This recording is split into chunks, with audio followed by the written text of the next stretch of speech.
Serdecznie zapraszam do odcinka 163 Mrocznej Historii pod tytułem Rewolucja, część 7, Bunt. W odcinku 162 opowiedziałem o rządzie założonym przez sektę Jakobinów. W tym odcinku opowiem o przyczynach buntu wandejskich chłopów w czasie trwania rewolucji francuskiej. Jak wspomniałem, komuniści z rządu PKWN, utworzonego w 1944 roku, podobnie jak ich protoplaści z sekty Jakobinów, zaatakowali ziemiaństwo, obiecując chłopom zniesienie feudalizmu.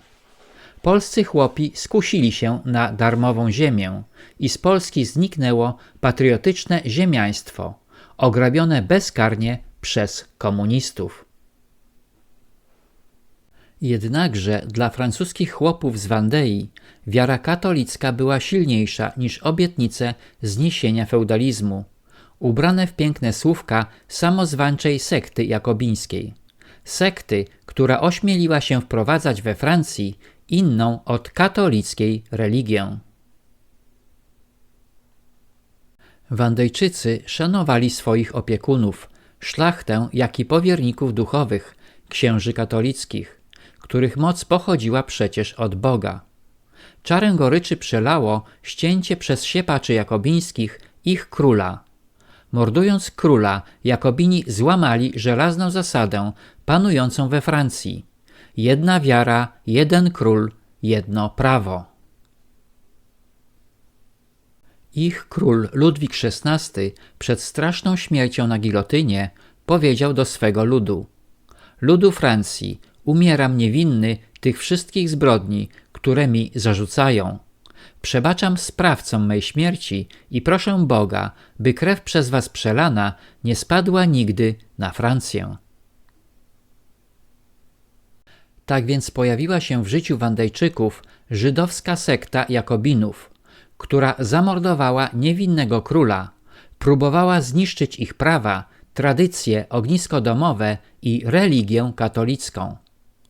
O ile król przebaczył swoim katom, o tyle wcale nie musiała tego robić wiejska ludność z Wandei, której nie pasowała wizja nowego sztucznego świata, gdzie miałyby rzekomo panować wolność, równość i braterstwo. W wizji spiskowców spod gwiazdy Remfana zdecydowanie zabrakło prawdziwego Boga, którego próbowano zastąpić kultem fałszywej istoty najwyższej. Kiedy rewolucjoniści podnieśli rękę na wandejskie kościoły i księży, Wandejczycy zerwali się bez wahania do walki o swoją religię i tradycje katolickie. Jak powiedział kardynał Pi, Wandea chwyciła za kopię, by podtrzymać niebo. Sekta Jakobinów prześladowała duchowieństwo, wprowadzając konstytucję cywilną duchowieństwa. Konstytucja ta została wprowadzona ustawą uchwaloną przez konstytuantę, czyli francuskie Zgromadzenie Narodowe, odpowiednik polskiego Sejmu Ustawodawczego, 12 lipca 1790 roku. Konstytucja miała podporządkować Kościół państwu, wprowadzić dla księży prawo świeckie oraz zerwać zależność Kościoła francuskiego od stolicy apostolskiej. Jednakże iskrą zapalną buntu Wandejczyków był przymusowy pobór do wojska. Według wydanego przez władze jakobińskie dekretu chłopi wandejscy mieli być wcieleni siłą do 300-tysięcznej armii rewolucyjnej. W samej Wandei zamierzano powołać do armii 4000 mężczyzn, natomiast z sąsiedniego departamentu 7000 rekrutów. Wkrótce okazało się, że na listach poborowych brak jest zwolenników rewolucji, czyli robotników z miast, którzy śpiewali, mordując arystokratów i duchowieństwo ze słowami na ustach: do broni, obywatele! Zgodnie z zarządzeniami sekty, to nie mieszkańcy miast, ale wandejscy chłopi mieli walczyć, bronić i umierać za rząd, który zwalczał religię katolicką, prześladował księży, a na dodatek zabił ich króla. Kiedy nastąpił dzień poboru do armii 12 marca 1793 roku, wybuchły zamieszki w Saint-Florent. Gwardia Narodowa nadzorująca pobór uciekła w popłochu przed tłumem chłopów. Wandejczycy wypuścili więźniów i spalili archiwa. Jednakże nie mając przywódcy, nie wiedzieli, co dalej robić. Udali się więc nazajutrz do pobliskiej wsi i odnaleźli człowieka, którego darzyli szacunkiem i zaufaniem. Człowiekiem tym był Jakub Catelinu, 34-letni woźnica, ojciec 11 dzieci, dobrze znany w Andegawenii i Poitou, z prawości i głębokiej wiary.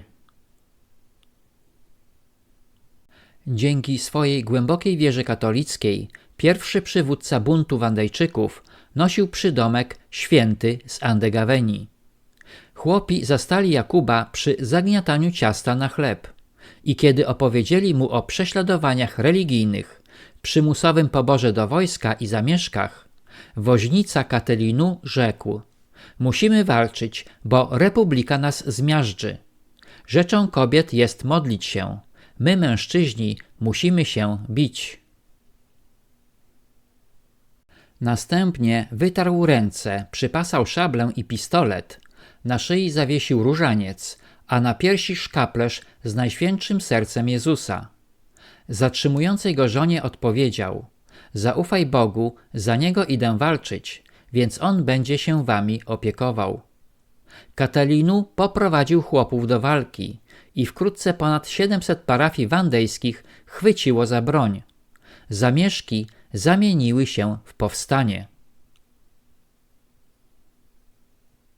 Serdecznie zapraszam do księgarni autorskiej Zamazane Obrazy, gdzie można nabyć e-booka Zamazane Obrazy Trylogia w wersji polskiej lub angielskiej.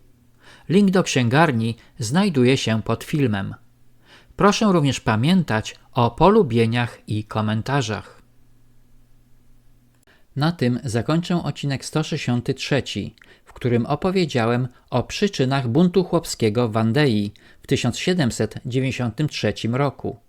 Serdecznie zapraszam do odcinka 164 pod tytułem Rewolucja część 8 w imię Jezusa.